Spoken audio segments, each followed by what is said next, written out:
নমস্কার বন্ধুরা, টুসি হেসেলে সবাইকে স্বাগত জানাই। আশা করি আপনারা ভালো আছেন। আমার আজকের রেসিপি গ্রিন প্রন কারি। এখানে আমি 300 গ্রাম গলদা চিংড়ি নিয়েছি। বেশিরভাগ মাছটাই আমার পরিষ্কার করা হয়ে গেছে। আমি আপনাদের একটা দেখিয়ে দিচ্ছি। পিঠের দিকের এই সুতোর মতো অংশটাকে কেটে বের করে ফেলে দিতে হবে, আর মাথার দিকেও যে নোংরাটা থাকে সেটাকেও কিন্তু ভালো করে পরিষ্কার করে বের করে দিতে হবে, তা নাহলে কিন্তু এই মাছ খাওয়া যাবে না। দেখুন বন্ধুরা, মাথার দিকে কতটা নোংরা ছিল। এরমভাবে প্রত্যেকটা মাছকে আপনাদের পরিষ্কার করে নিতে হবে। সব মাছগুলো থেকে আমি নোংরা বের করে ফেলেছি। এবার মাছগুলোকে ভালো করে ধুয়ে নিয়ে আমি লবণ হলুদ মাখিয়ে নেব। দেখুন বন্ধুরা, মাছগুলো আমি এবার পরিষ্কার করে ধুয়ে ফেলেছি। এবার আমি মাছে পরিমাণ মতো লবণ আর হলুদ দিয়ে দিচ্ছি। এবার মাছটাকে ভালো করে মাখিয়ে নিয়ে আমি 5-7 মিনিট রেখে দেবো।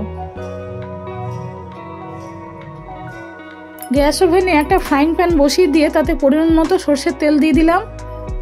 তেলটা গরম হয়ে গেছে। এবার আমি সব চিংড়ি মাছগুলোকে একসাথে দিয়ে ভালো করে একটু ভেজে নিচ্ছি। 2-1 মিনিট একটু এপিট করে নেড়ে নিয়েই যখনই দেখব মাছের মধ্যে লালচে রং ধরেছে, মাছগুলোকে কিন্তু তুলে নিতে হবে। বেশি মাছ ভাজার কোনো প্রয়োজন নেই। চিংড়ি মাছ বেশি ভাজলে কিন্তু তার টেস্ট নষ্ট হয়ে যায়। এবার ওই তেলেই আমি ফোড়ন দিয়ে দিচ্ছি 1/2 চামচ মতো কালো জিরে আর 1/2 চামচ মতো সর্ষে।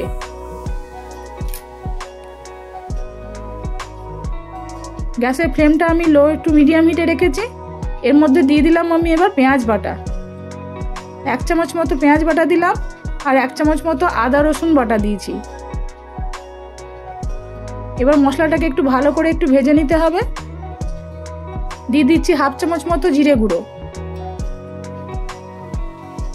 তারপর 2-1 মিনিট পর এর মধ্যে দিয়ে দিলাম আমি 1 চামচ কাঁচা লঙ্কা বাটা। ঝালটা আপনারা আপনাদের স্বাদ বুঝে দেবেন।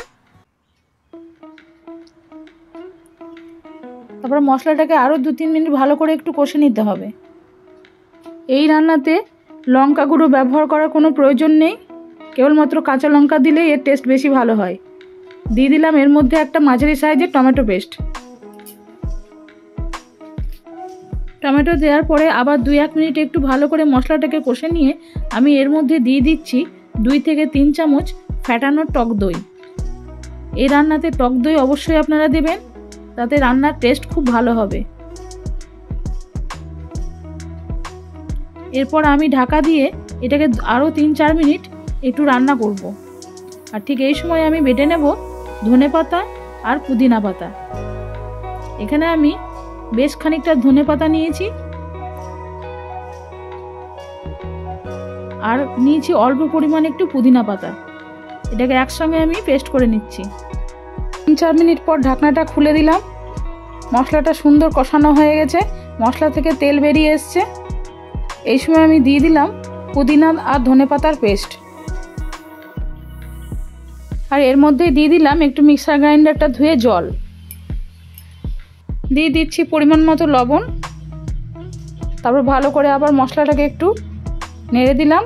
দেখুন বন্ধুরা, দেখতেও কতটা সুন্দর হয়েছে, একটা সবুজ রং এসছে। রেসিপিটা দেখতেও যতটা সুন্দর হয়, খেতেও ততটাই ভালো হয়। এবারে আমি এর মধ্যে দিয়ে দিচ্ছি ভেজে রাখা মাছগুলো। একে একে সমস্ত মাছগুলো আমি দিয়ে আমি একটু নেড়ে নিয়ে দিয়ে দিচ্ছি 1/2 কাপ জল। বেশি জল দেওয়ার প্রয়োজন নেই, কারণ এই মাছটা খুব একটা ঝোল হবে না, একটু গ্রেভি মতো হবে, তাই জলের পরিমাণটা একটু কম দিলেই হবে। ঢাকা দিয়ে আমি 3-4 মিনিট একটু রান্না করে নেব।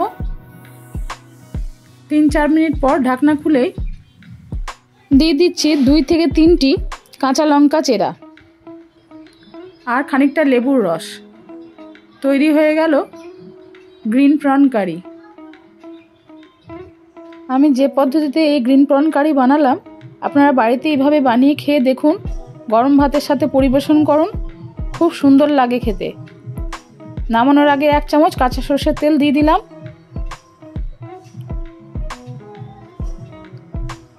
আমার এই আজকের রেসিপি আপনাদের কেমন লাগলো বন্ধুরা আমাকে কমেন্ট করে জানান। ভালো লেগে থাকলে একটা লাইক দিন। সাবস্ক্রাইব করার জন্য অনুরোধ রইল।